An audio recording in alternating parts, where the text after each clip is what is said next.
Ես կուզենայի ընդդիմադիրներին էլի կրկնում եմ մեր հայրն են, որոնց թվում նաև Վանեցյանը, ես հարգում եմ բոլորին, եթե մարդը կապ չունի ազգություն է անգամ, պարոն Վանեցյանին նույնպես, ես նույնիսկ մտածում էի մոտենալ, գիտեմ, որ նստած են այնտեղ եւ հարցնել, նախ ասել, գիտեմ, որ իշխանափոխությունն է ձեր նպատակը, ես համաձայն եմ ձեր հետ, բայց ձեր գաղափարախոսությունը ո՞րն է,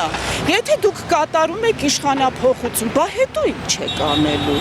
նախապես ասեք, որ ժողովուրդը իմանա, ձեզ կընտրի, ազգային ժողովրդավարական կուսակցությունը կընտրի, կամ մյուսներին կընտրի, կամ էլ ինչ-որ դաշինքներ կլինեն, հասկանամ, համաձայն եմ, Նիկոլին, ինչպես ասում են, հանենք, պարոն Փաշինյանին, բայց գաղափարախոսությունը ձեր հետագա անելիքը, ասեք, միգուցե ես ձեզ չեմ ընդունում որպես նախկիններ, բայց գուցե ես է ձեզ միանամ, գուցե սխալվել եք, հիմա ձեր սխալներն եք փորձում ուղղել, հիմիկվա ընդդիմադիրներին, չակերտների մեջ, որ ես իրենց ընդդիմադիր չեմ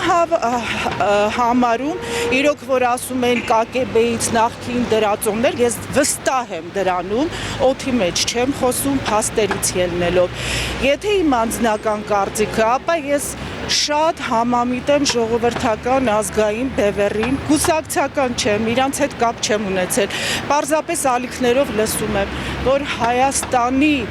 նախկին որպես առաջին հանրապետություն այդ մոտ 100 տարի առաջվա մակում փաստաթղթերը կան, Արցախի անկախությունը, ես այդ մասնագետ չեմ, բժիշկ եմ, այդքան լավ չեմ հասկանում, բայց որքանով որ տեղյակ եմ,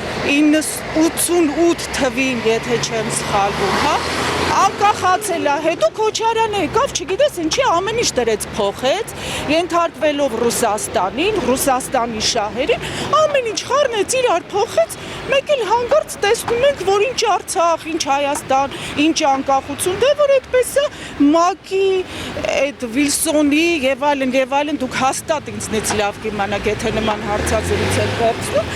բնականաբար պետքա վերադառնանք այդտեղ առանց արունահեղությունների, իսկ հիմա Ռուսաստանի վիճակը այնպիսին է, որ ես անձամբ հույս ունեմ, որ այնքան խնդիրներ ունենա Պուտինը, որ չկարողանա էլ Հայաստանին ենթարկացնել, չնայած ակնհայտ էլի իր ուզածները որոշակի չափերով անում է։ Իմ հույսը, ես միշտ լավատես եմ եղել, մնում եմ մնալ լավատես, որ կառավարությունը կփոխվի, բայց ոչ թե թշնամանքով։ Չես կարող, մի արա, պիտի ենթարկվես, ազգային շահերը թողնես ժողովրդի շահերը, էլի մի արա, դուրս արի կուլտուրական, այնքան խելացի, գրագետ, բանիմաց մարդիկ ունեն, ես ինքս միակ բանը, որ թույլ եմ եղել ու էլի դպրոցի մեկն է, հայ ժողովրդի պատմությունից, բայց այսօր այնքան բան եմ հասկացել, որ շատ լավ կլիներ, որ մեր ժողովուրդը ոչ թե օդի մեջ սրան լսեին, նրան լսեին, սրա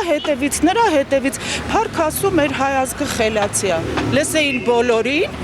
տրամաբանորեն իրենք արդեն հասկանան ով է ճիշտ, ով է սխալ եւ գնան ճշտի հետևից, ոչ թե կեղծ ընդդիմադիրները Քոչարյան, Սերժ ու իրենց շարունակությունը կամ Վանեցյան։ ԿԿԲ-ի ես վատ բառերով չասեմ, շատ են ասել։ Վանեցյան, դու ինքդ մեղավոր ես, որ Քոչարյանը ազատության մեջ է, դու այսօր գալիս ես, այսինքն կամ ուզում են գան թալանը պահելու համար, չպատժվելու, կամ էլ իսկապես Հայաստանը վերջնական կործանելու, ես առանց վախի, առանց խնդրի, ես չգիտեմ դուք որ ալիքից եք, ինչ եք, շատ կուզենայի, որ այս ամեն ինչը գոնե կարճ, որպես ուղղակի սովորական գրագետ, գիրտ, խելացի, բանիմաց, քաղաքացի, թող ժողովուրդը մի քիչ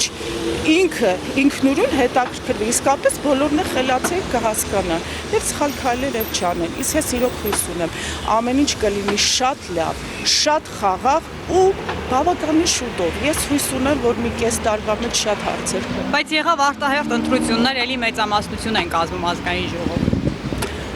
Ես անկեղծ ասեմ, առաջին անգամ ես ընտրել եմ Փաշինյանին, ասեմ ինչի, հիմնականում 3 պատճառներ, առաջինը, որ կարգավորելու է դատական համակարգը, որ օրինականություն ուղղակի երազանքում պիտի տեսնես,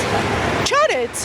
մյուսը, որ ամբողջ թալանը ասում էր կոպեկ առ կոպեկ պիտի հետ վերադարձնել, չէ, երևի այդ թալանի 0.001%-ը կամ վերադարձրելը կամ ոչ, ասում էր կպատժեմ մեղավորների։ Չէ, դրա հետ համաձայն չեմ, բոլորն էլ մեր հայ ազգից են։ Քոչարյան կլինի, Սերժին ես նույնիսկ մինչև այսօր հարգում եմ։ Գոնե չեմ ուզում շատ հարցեր մանրամասնել։ Բոլորն էլ հայ են ազգությամբ, պետք չի որևէ մեկին պատժել, բայց գոնե չթողեն որ խառնեն։ Ինքը դա էլ չարեց ու բացի այդ շատ հարցեր ինքը ինչ խոստացավ չարեց։ Ասեց ժողովուրդ, բոլորդ վարչապետ եք, առանց ձեր իմացության ոչինչ չի ստորագրվի, բայց ամեն ինչ անում է տակից։ Եթե այդքան համարձակություն չունի կամ այդքան բան իմաց չի կարողանում նորմալ դիվանագիտություն վարի, բա ինչի համար է վարչապետ, թող կուլտուրական հրաժարվի։ Ես լինեի, ասենք բժիշկ եմ, եթե տեսնեի, որ այդ հիվանդին չեմ կարող բուժեմ, հո չի սպանելու, կասեի կներեք, ես ի վիճակի չեմ, գուցե ավելի խելացի բժիշկ ձեզ բուժի։ Չի կարելի անել այն ինչ ես հասկանում եմ մի բան շատ, թե Եվրոպայից, թե Ամերիկայից, ընդհանրապես Արևմուտքից, նույնիսկ Ռուսաստանից շատ տվյալներ, հասկանում եմ մի բան, այո, Փաշինյանը եկավ, հույս ունեի, որ վերջապես այդ խաղերին չի ենթարկվի, մենք իրոք ինքնիշխան պետություն կդառնանք, բայց պարզվեց նույնների շարունակությունն է, ում հետ վիճում է, այսօր բոլորը ասում են, տեսա՞ր Նարաջյան, տեսա, ու շարունակում եմ տեսնել։ Շնորհակալություն շատ։ Խնդրեմ։